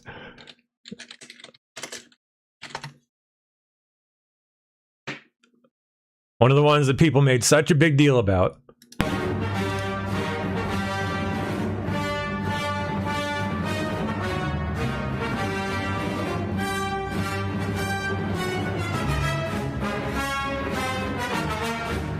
Yep. It was a stormtrooper balloon. I think there's even better imagery that makes it pretty obvious.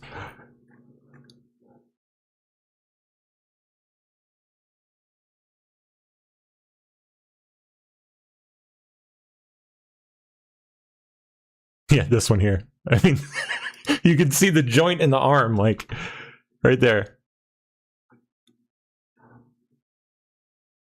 And the goofy leg shape with the pointy foot. And the funky, terribly shapen sort of stormtrooper helmet.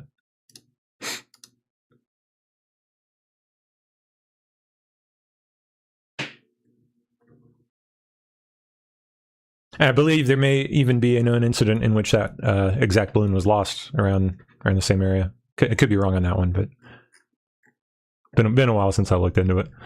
It's funny. All right, let's go back the other way. I know we missed some stuff here. NBA Finals. Has invited him to the NBA Finals. They have some great players. I think I'll be going to one of the games. I was invited by numerous people and Jim, and I think I'll be going. It's great to see it. So after Trump shared his plans, New York Governor Kathy Hochul questioned his interest in the Knicks, but the plan backfired, Bill. I asked him to name the starting lineup from 1993 championship team and see how he does. Unfortunately for Hochul, there is no 1993 Knicks championship team. The Knicks' Oopsie. last title was in 1973. Oh. Donald Trump. Oh, that's... If I was a Knicks fan, I would be offended by that. I think basketball's fucking retarded, but if I was, I would find that highly offensive. To the failed dunk attempt by Hochul, posting on X, quote, "Anyone who knows my father knows he probably knows more about sports than just about any human being not in the business. Kathy's failed soundbite ain't gonna land well, just like her policies." Yeah, oopsie. We did those. Okay, that's CIA gold guy. Leftist anti-ICE rioters are now attacking each other instead of ICE. And the agents are just loving it, I'm sure. Yeah, let's see. Oh my gosh. Karen, face off. Oh my gosh. Oh, you're gonna dump water on her phone? Dang, even I wouldn't have thought of something that dastardly. Of course, you gotta take the lid off first, but whatever.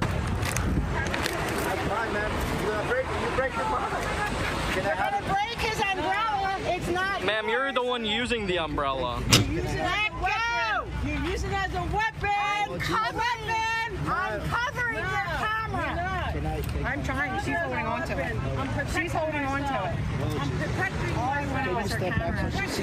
All I wanted was her camera. I'm protecting myself. From protecting myself.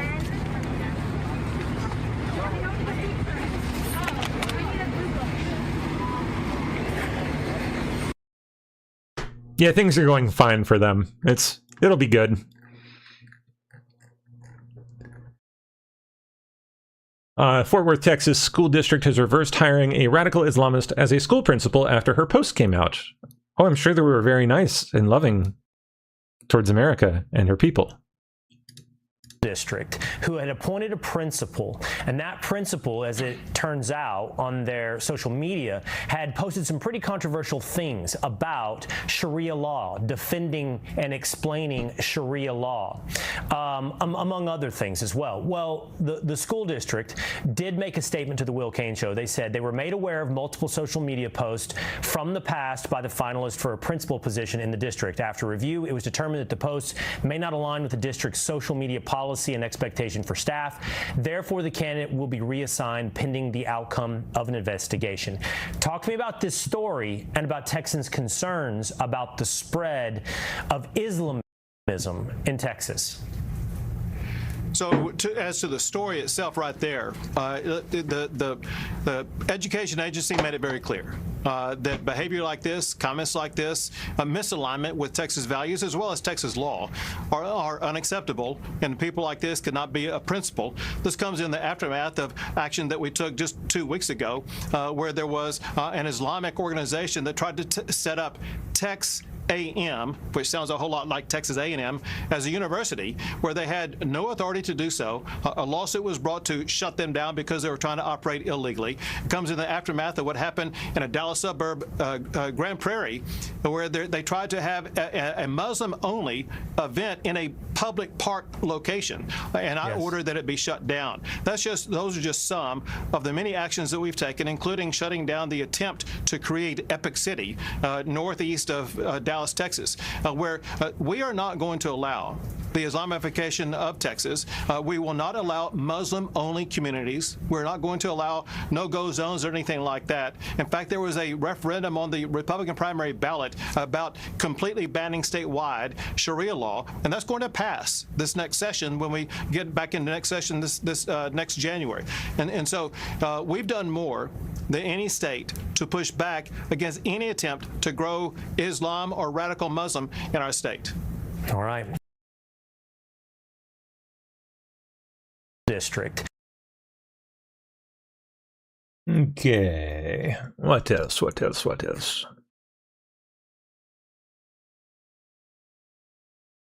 Ebola. Something else that I know is concerning people, because it's on the news, is Ebola. Our number one obligation, we're involved in foreign policy, but even our foreign policy, the number one priority of our foreign policy is to protect the American people. We cannot and will not allow any cases of Ebola to enter the United States. And so the State Department and other agencies represented here, the Centers for Disease Control, HHS, others, are working very, very hard to contain this crisis to the countries where it's currently located, particularly the Democratic Republic of the Congo. And so we've surged assistance to make sure that is being contained there. And obviously, multiple agencies involved here are also very involved in tracking people, just to make sure that nobody comes into this country that has Ebola and creates a problem for us. Something else that I know is concerning people, because it's on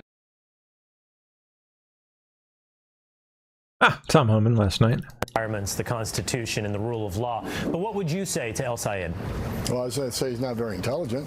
Go to Title 8, United States Code, 1324, 1325, 1326.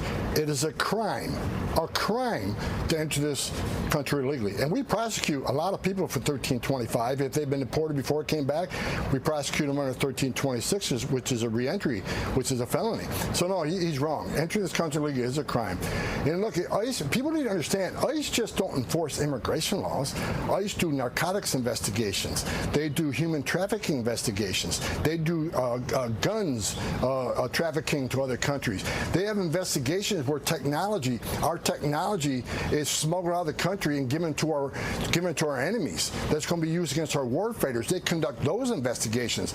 We enforce over 400 statutes, which includes immigration, of course, is included. But ICE has a big cadre of responsibilities. They keep this nation safe. The amount of fentanyl ICE has seized this year has saved millions of lives. The amount of gun trafficking we have stopped. The technology being smuggled out can hurt our warfighters. ICE does a very important job in protecting national security of this country. Do a little research and go to ICE.com and look what HSI does. Look what ERO does. This man needs to educate himself. All right. Well, you Okay.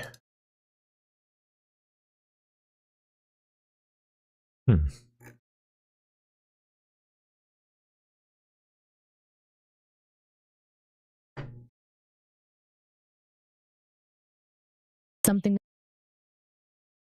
That fucking weirdo. Talarico, yeah.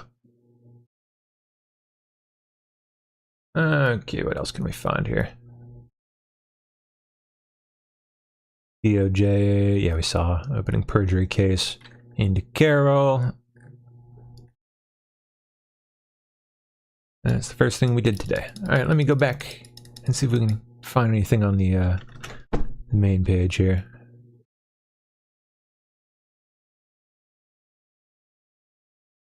Wow, not bad.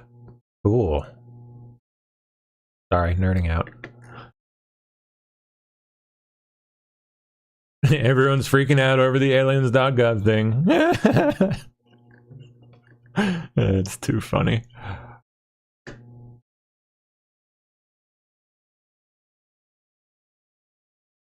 What?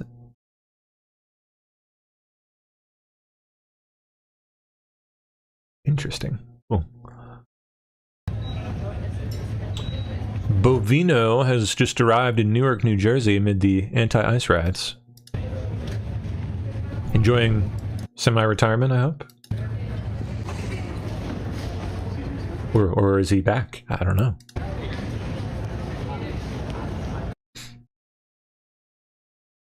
Boy, I kind of like can't wait to be in an airport again, believe it or not. A little bit excited to travel.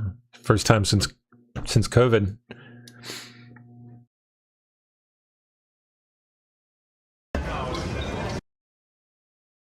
I fly out tomorrow at noon. Oh, speaking of, I'm gonna need someone to sit in for me tomorrow morning if anyone happens to be out there. Any host happens to be listening in. If not, I'll find someone. I'll figure it out.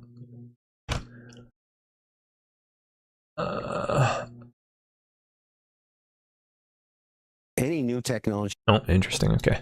If you go back in time, any new technology is extremely disruptive. Change is disruptive and it's uncomfortable. And it always is that way. And yet it always proves within the context of the American economy to create a lot of productivity and opportunity. And I would argue that has always held true. Today, if we're going to find a cure for cancer, it's going to be through AI. If we're going to democratize education, it'll be through AI. If we're going to do some advances on space research and travel, it'll be through AI. Yep. Productivity in the S&P 500 and it's all small companies, AI. And you can't have it without data centers. You actually need the underpinnings, the infrastructure. And so that debate, that narrative is going on. I don't understand the... I mean, I do and I don't.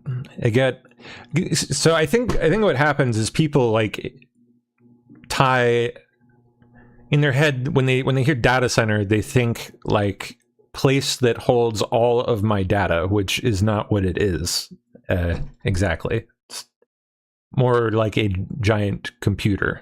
It does definitely store data, but it's not that. It's far more about computing large amounts of data on a large scale. Like it's better to think of it like a factory, like you bringing material in and processing it and putting out a product. It's not, I think people connect it with mass surveillance. Like which it can be used for that. But you know what it can also be used for is all the things you just said: curing cancer, creating ridiculously cheap and abundant energy, solving problems that have plagued us scientifically and otherwise medically for decades, centuries, since the dawn of science. It's going to do all those things too. And further than that, I don't get why more people aren't getting, like, I guess maybe it's because people aren't kind of coming in contact with it. It's just they're too disconnected from the technology, maybe. I don't know, but it's insane. It's amazing stuff. Like, it opens up the door for anyone to go do advanced science and engineering and anything you can think of. Like, and those people like that, people who suddenly find themselves with the ability to swim in waters that were previously not open to them, are, at least in some cases, I think, able to think about problems in a unique way, like a different way. Like it's like they don't know the limits, they don't know the rules, they don't know, there's the so-called rules, like all the limits that people that are professionally trained in these fields have placed on themselves through years of conditioning, based on the way things used to be. They've all boxed them. All the people who are classically trained like that are boxed in mentally, like into their pre-constructed notions of their given field. But people who are not experts like that suddenly have all this, potential and opportunity opened up to them, can sometimes think about these problems in a unique, like a kind of unique way, and they don't, and again, they don't know the limits. Like, they don't know that, like 2 months ago, you couldn't do that, or it was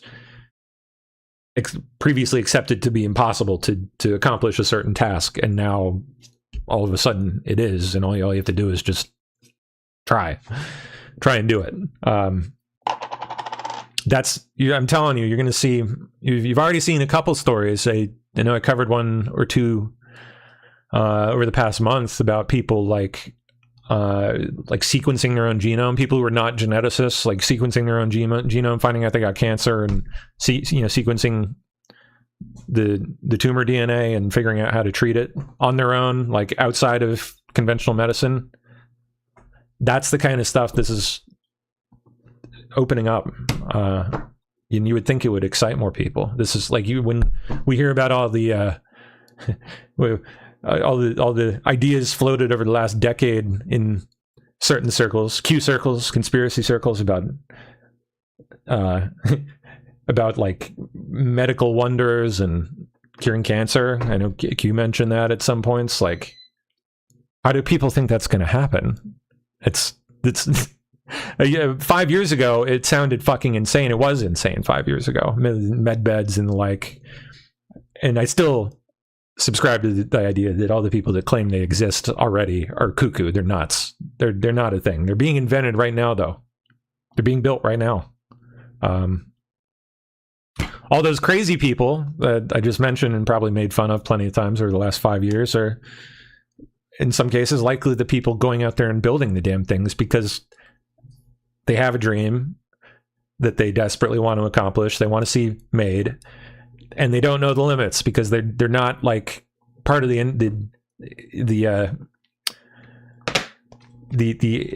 existing paradigm. They're not part of the industry as it exists now, and then in all the baggage that comes with it. Just a little something to chew on, to think about if you're being scared by all the AI doomer kind of stuff and data center hate. And again, don't get me wrong, they come with problems. They do. But I can promise you those too will probably be addressed in probably pretty short order too, especially if space travel becomes increasingly common, which it It's definitely heading that way. I don't think the doomers are right on this one, and I think in many cases, yeah, they're probably being paid by China. But there's a dark side to this that I've only started to bring forward in the last couple of weeks. I discovered this in Utah, that there are some nefarious forces. Arabella is the name of it. I didn't know anything about it, but I was wondering who was spending all the money in Utah with all that misinformation about what the data center was going to be, talking about using water we weren't, or using power we had no intention to, or 40,000 acres. That's complete BS. It was all lies. And I said, who can afford that? So I've hired a bunch of forensic auditors, and lo and behold, it took me back to the Chinese, through Arabella. Neville Singham is his name. He's funding all these organizations in Utah, and I caught him through the IRS 990 filings, and I handed it over to the White House and to a bunch of special agents, and I just wonder what's going to happen next. I'm loving this now. This is so interesting, and it's a national debate, and the poo-poos hit the fan, but I'm not debating this. I'm not suggesting it. I have irrefutable evidence the Chinese are meddling in every place where new power is being proposed in America, every state, every city. And it all goes back to the Chinese through this Arabellum. And just look at the IRS filings. Don't shoot the messenger. I'm just providing the truth. Kevin, so just for... Like, I would not want to live next to a data center. I've heard way too many horror stories. I know it sucks for the people that have been put in that position, but you know what? I also don't want to live in a world where China wins this race and owns all of that technology, every last drop of it, and we're left sucking at their tit for, begging for it for the rest of forever. Context here, there is a proposal to build some data centers in Utah, and you're saying that the pushback and the negative reaction that has been seen is being encouraged or sponsored by the Chinese, who are driving misinformation through bots. Is that what you're proposing? No, it's not. I mean, that should be obvious. Like the botting is painfully obvious if you care to look. Bots, it's actually through contributions that are shown through a wide network of different entities. It's very well cloaked, but through forensic audit and IP address scraping with some really strong data scientists that I hired and I'm working with, we were able to provide 90 pages of IP addresses from foreigners to various agents and various entities within the U.S. government. These things are going up one way or another, and between you and me, I would personally rather have them here where U.S. law protects me and whatever data of mine might end up flowing in and out of these places, as opposed to somewhere overseas where none of that is the case at all. Rather have it right here at home where I get all the benefits and none of the downsides for the most part.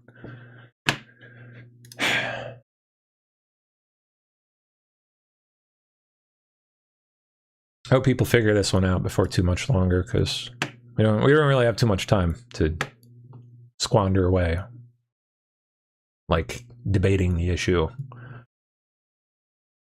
We're like at the top of the hour here, way past, and I don't see my relief in, and I actually got to get on the road here to pick up a lens I got to rent for the job. So I'm either going to have to put something on, or maybe someone is out there to relieve me. I think I saw Vicky posting a few minutes back. Did I? Yes, I did. She said she'd fill in for me tomorrow morning. Thank you. You're the best. Yeah, if you happen to be free to come take the wheel until 9 o'clock, that would be fantastic too. Will the AI break crypto security? It's already doing it. Already doing it every day. Every single day. Every security breach you see these days is almost certainly done with AI. It's also going to protect against it, though. At the same time, it won't be AI that breaks crypto security. It'll be quantum computing. AI would be more good at figuring out how to convince you to give up your crypto passwords, for example, like figuring out how to scam you out of it. That's more what that would be used for. Quantum computing is going to unlock crypto encryption, though. At least in its current state, they're working on standards that will prevent that from being a thing. That'll protect against it, but it's not exactly widespread. Far from it at this point. And there she is. Hello. How you doing? Hello. Thank you so much for coming to save me. I appreciate it. No worries, no worries. Do you want me to go ahead and take care of you tomorrow too? Yes, if you don't mind, that would be wonderful. Yeah. Okay. Yep. From 9 a.m. to 11. Got it. In the morning. Okay. My time, Eastern time. Yep. Sounds good. Cool. All right. Thank you. Thank you again. All right. Yeah. Bye, okay, everyone. guys. Okay, sweetie. Go ahead and have a good time then. I will. All right. Bye. All right, everybody. I'm out. I will see you. I guess I'll be here bright and early for reset early tomorrow because I got stuff all. Oh no! I don't have to leave until after 9, so I think I can do it at normal time. But otherwise, I'll catch you next week. I'm gonna be out of state for a few days and back at it on Monday morning. So I'll see you then.